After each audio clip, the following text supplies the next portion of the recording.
ITI study centre में आप सभी का स्वागत है। नमस्कार, मेरा नाम अमरीश है। हम लोग इस वीडियो में एम्प्लॉयबिलिटी स्किल क्या है उसके बारे में जानेंगे। आइए वीडियो को शुरू करते हैं। सबसे पहले हम लोग जान लेते हैं कि स्किल क्या होता है।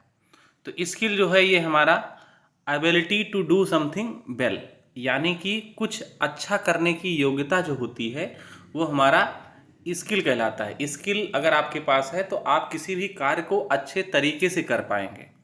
Regular practice will make you skillful, यानी कि आपको अगर कोई काम आता है, आप उस पर लगातार मेहनत करते हैं, लगातार उस प्रक्रिया को दोहराते हैं, उसकी रेगुलर प्रैक्टिस करते हैं, तो आप स्किलफुल हो जाए, यानी कार्य करने की कुशलता आपके अंदर आ जाएगी। जैसे ड्राइविंग स्किल, स्पीकिंग स्किल आदि। स्किल को इम्प्रूव कैसे करेंगे, हाउ टू इम्प्रूव स्किल। तो सबसे पहले आपको ये डिसाइड करना होगा कि कौन सा स्किल आप सीखना चाहते हैं, आप के अंदर क्या क्वालिटी है, आपके क्या पसंद है, उस हिसाब से आप जो है कोई एक स्किल जो है सिलेक्ट करेंगे। उसके बाद उसके लिए एक गोल बनाएंगे कि आप कब सीखेंगे, कैसे सीखेंगे, कितना जो है आप उसको सीखना चाहते हैं। इसके बाद आप उसको सीखने के तरीके से ढूंढेंगे कि ऑनलाइन माध्यम सीखना है, किसी के पास रह के सीखना है, कोई ऑफलाइन कोर्स ज्वाइन करके सीखना है। उसके बाद आप उसको सीखने की कोशिश करेंगे। फिर जब आपको कार्य आ जाएगा फिर आप उसको प्रैक्टिस करेंगे, क्योंकि जब जितना आप प्रैक्टिस करेंगे उतना ही आपका स्किल जो है वो इम्प्रूव होगा। एम्प्लॉयबिलिटी स्किल डिफिनीशन, यानी कि एम्प्लॉयबिलिटी स्किल का मतलब क्या होता है। तो एम्प्लॉयबिलिटी स्किल जो है ये 3 शब्दों से मिलकर बना हुआ है, एम्प्लॉय, एबिलिटी और स्किल।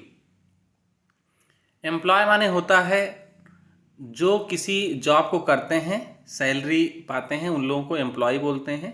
एबिलिटी माने होता है योग्यता, यानी कि कोई भी कार्य करने की जो योग्यता होती है वो एबिलिटी होती है। और स्किल होती है हमारी कुशलता। स्किल माने क्या होता है, कुशलता। एबिलिटी माने योग्यता।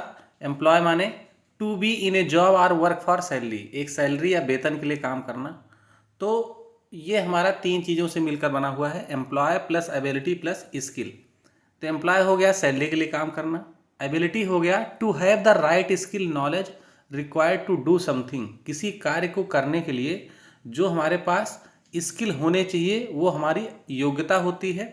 और स्किल क्या होता है कि जो हम कार्य तो कर रहे हैं लेकिन कार्य को कितने अच्छे तरीके से कर रहे हैं, कितनी कुशलता से कर रहे हैं, वो हमारा स्किल में आता है। तो एम्प्लॉयबिलिटी स्किल इन तीनों चीज़ों से मिलकर बना होता है। अगला है एम्प्लॉयबिलिटी स्किल की डिफिनीशन में एक एक शब्दों को अलग अलग हम पढ़ेंगे कि एम्प्लॉय क्या होगा, एबिलिटी क्या होगा, स्किल क्या होगा। एम्प्लॉय होगा to be given a job by an employer or to have your own business, मतलब आपका अपना खुद का बिजनेस हो सकता है या आप कहीं नौकरी कर सकते हैं और आपको नौकरी करने के बदले या फिर व्यवसाय करने के बदले आपको पैसा मिलता है।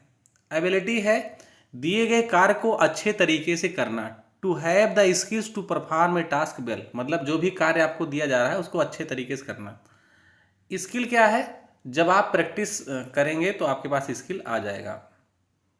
Employability skill are set of many skills which needed to be successfully employed, मतलब आपको नौकरी पानी है उसके लिए जो स्किल चाहिए होता है उसे हम लोग एम्प्लॉयबिलिटी स्किल कहते हैं। Employability skill not only help in our work life but also help us lead a better life, मतलब हमारे केवल कार्य में ही मदद नहीं करते हैं बल्कि ये हमारे जीवन में भी बहुत महत्वपूर्ण होते हैं। जैसे अगर आपके पास फाइनेंशियल स्किल है, मान लो आपको वित्तीय ज्ञान है कि कैसे कहाँ मनी का मैनेजमेंट करना है, तो आप जीवन में भी वो इम्प्लीमेंट कर सकते हैं और आप प्रोफेशनल लाइफ में यानी कि कहीं नौकरी व्यवसाय आदि में भी वो कर सकते हैं। अगला है इसेंशियल स्किल रिक्वायर्ड, अगर आपको कहीं नौकरी पानी है, कहीं आप जॉब करना चाहते हैं या कोई बिजनेस करना चाहते हैं, तो आपको कौन कौन सी क्वालिटी होना चाहिए। तो पहला है कम्युनिकेशन स्किल, टॉक वेल, यानी कि आपके अंदर कम्युनिकेट करने की अच्छी स्किल होनी चाहिए, अपनी बात को प्रभावशाली तरीके से रख पाएँ, दूसरे को बात कर पाएँ, तो उसको कम्युनिकेशन स्किल कहते हैं। अगला है listen well, follow instruction properly, यानी कि ध्यानपूर्वक सुनना, जो भी आपको बताया जाता है, जो भी इंस्ट्रक्ट किया जाता है। इंस्ट्रक्शन मतलब आपको कोई चीज़ बताया जा रहा है कि ये काम ऐसे करना है, तो आपको ठीक उसी तरह फॉलो करके, पालन करके उन बातों का आपको कार्य को अच्छे तरीके से करना है। अगला है respect and get along with colleagues, यानी कि जो आपके साथ काम कर रहे हैं, सीनियर है तो उनका सम्मान करना है, कलीग्स हैं तो उनके साथ अच्छे से मेल जोल के साथ हमें कार्य करना है। अगला है टेक रिस्पॉन्सिबिलिटी एंड इनिशिएटिव, ये लीडरशिप स्किल्स के अंदर आता है, यानी कि आपके अंदर जिम्मेदारी होनी चाहिए। रिस्पॉन्सिबिलिटी मतलब जिम्मेदारी होता है, आप किसी कार्य की जिम्मेदारी के साथ किसी भी कार्य को करें। और इनिशिएटिव मतलब पहल करें। आप जैसे मान लीजिए कोई कार्य शुरू करना है तो इंतजार ना करें कि कोई और करेगा तो हम करेंगे, आप खुद से भी उसको पहल करके आप अपने आइडिया देके शुरू कर सकते हैं। अगला है apply knowledge to solve problem, critical thinking, यानी कोई प्रॉब्लम आ गई तो आपके पास इतनी सोच होनी चाहिए, आप अपने आप को इस तरह डेवलप करिए कि आप वहाँ पे समस्याओं के निराकरण में मदद कर पाएँ। अगला है keep up with the new trend, up skill, इसका मतलब ये है, अप स्किल मतलब आप अपने जो स्किल है, जो आपके पास कुशलता है, उसको ऊपर ले जाना। समय के साथ टेक्नोलॉजी बदलती रहती है, नई नई चीज़ें आती रहती हैं, तो आपके अंदर ये क्वालिटी होनी चाहिए कि आप नई नई चीज़ों को सीखते रहें समय के साथ, और जो नए स्किल आ रहे हैं उनके ऊपर भी काम करें। इंपॉर्टेंस ऑफ एम्प्लॉयबिलिटी स्किल, इसका महत्व क्या है? तो कोई भी जॉब आपको पाने के लिए किसी भी करियर में आपको दो प्रकार के स्किल की आवश्यकता होती है। पहला है टेक्निकल स्किल, दूसरा है एम्प्लॉयबिलिटी स्किल। टेक्निकल स्किल हो गया, जैसे आप लोग मान लीजिए आईटीआई कर रहे हैं तो कोई भी आप इलेक्ट्रीशियन है, फिटर है, इसी तरह इसमें कारपेंट्री है, आईटी है, प्लम्बिंग है, ये सारा हमारा टेक्निकल स्किल है।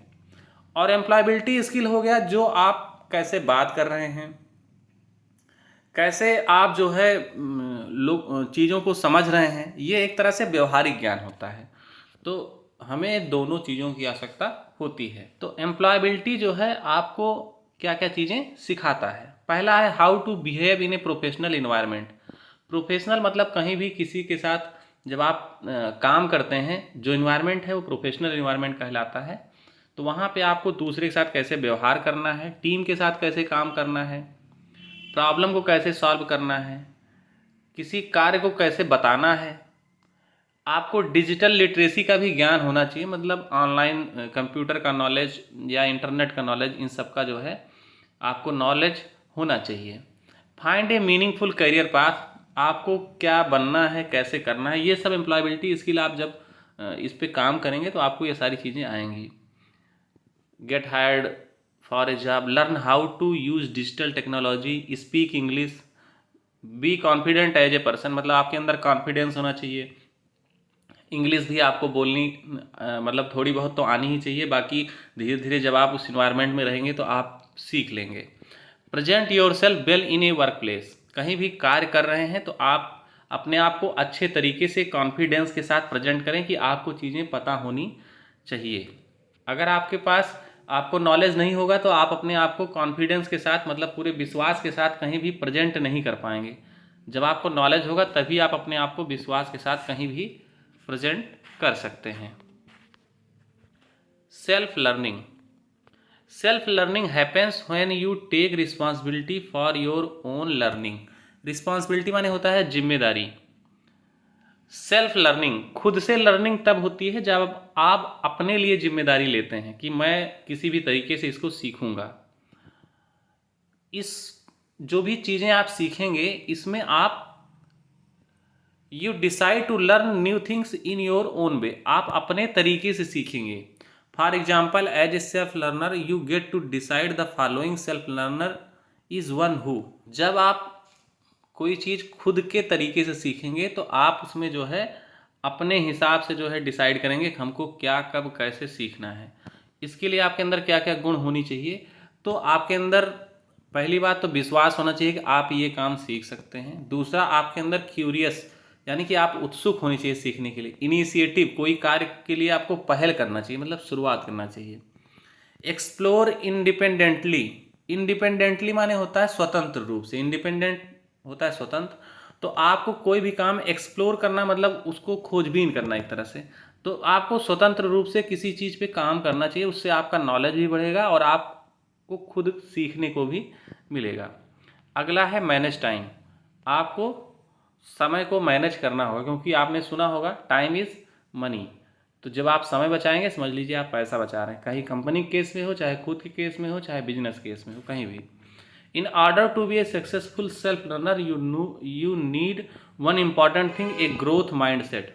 मतलब आपका माइंडसेट जो है वो ग्रोथ माइंडसेट टाइप का होना चाहिए, तभी आप सेल्फ लर्निंग कर पाएंगे। इसके बारे में आगे हम लोग डिटेल में जानेंगे। ग्रोथ माइंडसेट क्या है? तो ग्रोथ माइंडसेट एक तरह से पॉजिटिव माइंडसेट की तरह होता है, पॉजिटिव थिंकिंग जो लोग बोलते हैं। और फिक्स्ड माइंडसेट होता है एक तरह से निगेटिव माइंडसेट की तरह, निगेटिव थिंकिंग की तरह। अब पॉजिटिव में क्या हो सकता है ग्रोथ माइंडसेट में, कि मैं इसे कर सकता हूँ, मिस्टेक्स होती रहती हैं, I will learn from my mistakes, मैं अपनी गलतियों से सीखूंगा, आई विल ट्राई अगेन, दोबारा कोशिश करूंगा, आई विल वर्क हार्ड, मैं कठिन परिश्रम करूंगा, I can learn new things, मैं नई चीज़ें सीख सकता हूँ, I am happy to change, मैं बदलाव के लिए तैयार हूँ, I am happy to accept if I am wrong, अगर मैं गलत होता हूँ तो मैं उसको स्वीकार करने मुझे कोई दिक्कत नहीं है। ये अगर पॉजिटिव थिंकिंग इस तरह की आपकी रहेगी तो आप सेल्फ लर्निंग कर पाएंगे, क्योंकि सेल्फ लर्निंग के लिए आपका ग्रोथ माइंडसेट का होना जरूरी है। अच्छा, आप सीख नहीं पाएंगे कब? जब आप कहेंगे, जब आपके पास फिक्स्ड माइंडसेट होगा, यानी कि आप सोचेंगे मैं इसे कर नहीं सकता हूँ, I can not do this. Mistakes are unacceptable, यानी कि गलतियाँ हो ही नहीं सकती मुझसे। Mistakes are equal to failure, अगर गलती हो गई समझ लो कि आप असफल हो गए। अगर ये सोच है तो आप प्रोग्रेस नहीं कर पाएंगे। If I fail once I will always fail, अगर मुझसे एक बार गलती हो गई, एक बार मैं फेल हो गया, एक बार मैं असफल हो गया, तो मैं बार बार असफल होऊंगा। आई कैन नॉट वर्क हार्ड, मैं कठिन परिश्रम नहीं कर सकता। आई can not learn new things, मैं नई चीज़ें नहीं सीख सकता हूँ, जो मुझे पता है बस मैं उतना ही नॉलेज रखना चाहता हूँ। I do not like to change, मैं बदलाव नहीं चाहता हूँ। I can not be wrong, मैं गलत नहीं हो सकता हूँ। तो इस तरह की जो थिंकिंग होती है ये एक तरह से निगेटिव थिंकिंग होती है, फिक्स्ड माइंडसेट होता है। इस तरह की थिंकिंग के साथ आप लर्निंग नहीं कर पाएंगे, सीख नहीं पाएंगे। इंपॉर्टेंट पॉइंट्स जो अभी तक हमने पढ़ा उसके बारे में एक बार रिवीजन कर लेते हैं। तो एम्प्लॉयबिलिटी स्किल क्या है? Are set of many skills which we need to be a successfully employed, यानी कि हमें सफलतापूर्वक नौकरी पाने के लिए एम्प्लॉयबिलिटी स्किल का होना जरूरी है, जो कि कई प्रकार के कौशल का एक समूह है। स्किल माने होता है कौशल। Lots of employers will make final hiring decision based on what other skills candidate can bring to the job apart from their technical trade based skill। यानी कि जैसे आप जो है नौकरी पाने के लिए कहीं जाते हैं तो आपके पास ITI का अनुभव है, स्किल है, लेकिन इसके अलावा और क्या आपके पास स्किल है? जैसे कंप्यूटर का नॉलेज है, आप एक्सेल पे काम कर पाते हैं कि नहीं, आपके पास टैली का ज्ञान है, आपके पास इंटरनेट का ज्ञान है, आप मेल भेज पाते हैं कि नहीं, मतलब अन्य क्या आपके पास नॉलेज है, उसको भी देख के एक बार वो आपको नौकरी देगा। Having self learning skill help you achieve life long learning opportunities to grow in your career. मतलब अगर आप सेल्फ लर्निंग स्किल आपके अंदर है तो आप पूरे जीवन में जो है उसको सीखते रहेंगे नई नई चीज़ें, और आप अपने करियर में भी ग्रो करेंगे। Growth mindset is important to be a self learner. अगर आपको सेल्फ लर्निंग करनी है उसके लिए आपके पास ग्रोथ माइंडसेट का होना जरूरी है। अगला है e learning means learning received online via digital. मतलब ई लर्निंग किसको बोलते हैं? जो भी हम ऑनलाइन सीखते हैं उसको ई लर्निंग बोलते हैं। जैसे कंप्यूटर, स्मार्टफोन, टैबलेट्स, इन सब चीज़ों से जो हमें नॉलेज मिलता है वो ई लर्निंग कहलाता है।